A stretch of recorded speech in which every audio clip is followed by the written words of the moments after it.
Mirëdita të gjithëve dhe shumë shkurt sepse më e rëndësishme sa çdo njëra nga fjalët tona këtu është gara e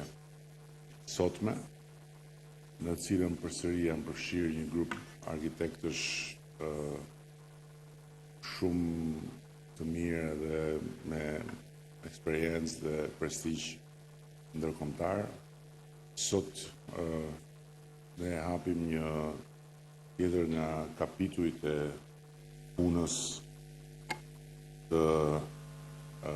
korporatës shqiptare të investimeve, kapitulli i cili ka të bëjë me rrjetin e rezidencave të dikurshme qeveritare, të cilat prej shumë kohësh kanë mbetur në një limbo si rezultat i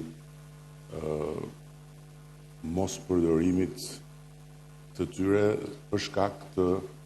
humbjes funksionit faktikisht. Dhe eksperienca e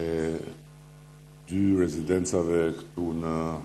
Tiranë, që tani më janë transformuar njëra në një shtëpi pritjeje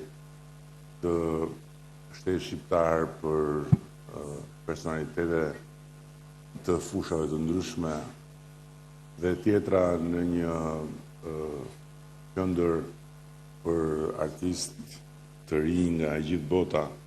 në bashkëpunim me fondacionin e njohur francez Art Explora, na kanë treguar që kjo është rruga për t'i kthyer këto asete në funksione me interes publik dhe nga ana tjetër për t'i rihetëzuar duke e futur shtetin si partner dhe duke i dhënë mundësi sipërmarrjes që i transformojë në burim të ardhurash. Dhe ky është rasti i dy projekteve për cilat bëhet konkursi i sotëm. Njëri për vilën e udhëheqësit dhe diktatorit shqiptar në Vlorë dhe tjetri për një tjetër rezidencë qeveritare në zonën e Peripojës. Është një rrugë e re që ne po e shkelim, besoj unë, me sukses, por mbi të gjitha ku po praktikisht shikojmë potencialin e madh që ka vënia në shfrytëzim e aseteve shtetërore për ta përfshirë publikun përmes shtetit si një palë interesuar, duke ndryshuar praktikisht hap pas hapi dhe formulat e ndërveprimit me privatin, të cilat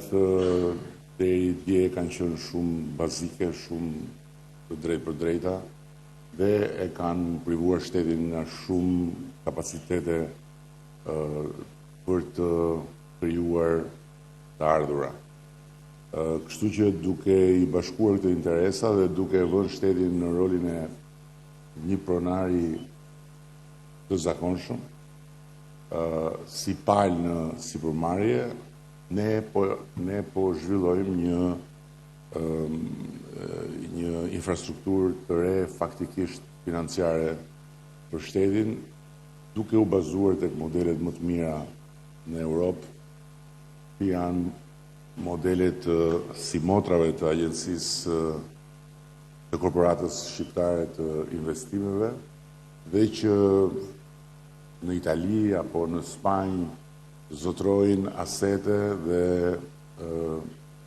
marrin të ardhura jashtëzakonisht mbreslënse, të cilat vijnë në dispozicion të interesit publik për të investuar në infrastrukturë publike dhe për të përfshirë kapacitetet shtetërore në rritjen e ekonomisë por edhe në përfitimin nga kjo rritje. Kështu që me kënaqësinë dhe me falënderimin për të gjitha studiot që janë përfshirë në këtë konkurs, duke qenë i bindur që konkursi do të jetë një tjetër vlerë shtuar dhe në një aspekt tjetër që është rritja e mëtejshme e koleksionit të kontributeve nga arkitekt ndër më të mirët sot në Europë edhe në botë, si dhe duke falendëruar edhe antarët e jurisë që kanë ardhur nga jashtë për të na asistuar në të vendimarrje. Ju uroj të gjithë pjesëmarrësve sukses.